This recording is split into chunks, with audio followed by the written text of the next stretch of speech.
this thought, this belief that I am this woman, is perceived. How could you believe that, how can a belief arise or a thought arise without you perceiving it? There is something that perceives this thought. Like when you perceive a tree, you are perceiving the tree. There's something that's perceiving the tree. But you are not the tree. Right? When you perceive this thought that says, I am this woman, or when you perceive the feeling in your belly, oh, I am this woman, or in your shoulder, or whatever, I'm this person. When you perceive that feeling, you, something, whatever it is that hears these words, is perceiving this feeling. But you are not. You're not the tree. You're not what you're perceiving. You see. So you will notice, and I don't tell anybody to practice who am I or anything like that, but just invite you to, whenever you are unhappy, you will notice that there is an assumption that you've made of being somebody, being a body-mind. That assumption is the same assumption as looking at a tree and saying, I am a tree. Or dreaming of a pink elephant and saying, I am a pink elephant. But what about when you project it out to somebody else? Like Same thing. It's the same thing. Same thing. As soon as there is a me, there is somebody else. You see, when I experience in me, I am this body, then you are some other body. Consciousness doesn't experience bodies. Consciousness experiences wholeness. Right now, you're not looking at a body. It's just presence, pure presence. Thought says, I am looking at Magdi's body. But that thought, if thought says, I am a pink elephant, okay?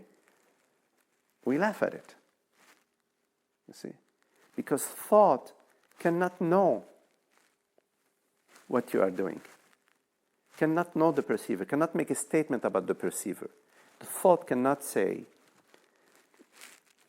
I, meaning whatever is perceiving thought, is looking at a body. How can a thought say anything about I that is perceiving it?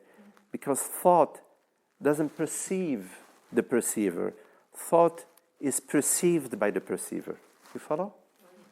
So the thought that is perceived by the perceiver cannot say, oh, I am looking at Magdi's body. Thought is random. So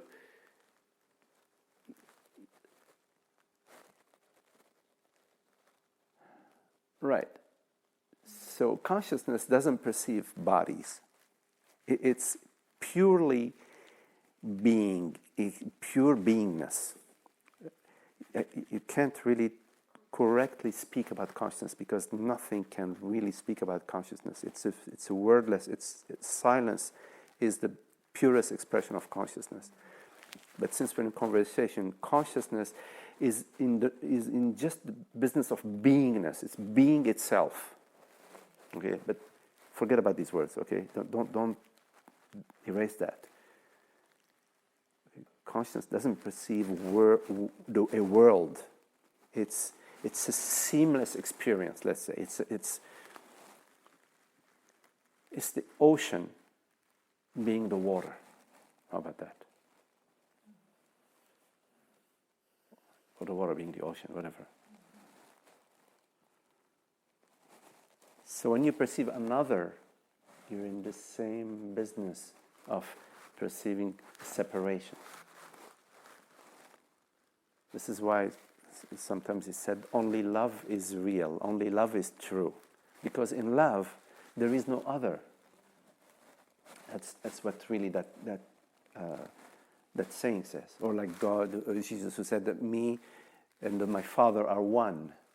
Me, meaning me and this person and the divine are one. Not me as this person, me as all me's and the Father are one. There is no other. Mind perceives another. Because the mind starts with perceiving a me and then it perceives another objects, things. Yeah? Okay, so maybe we can close our eyes.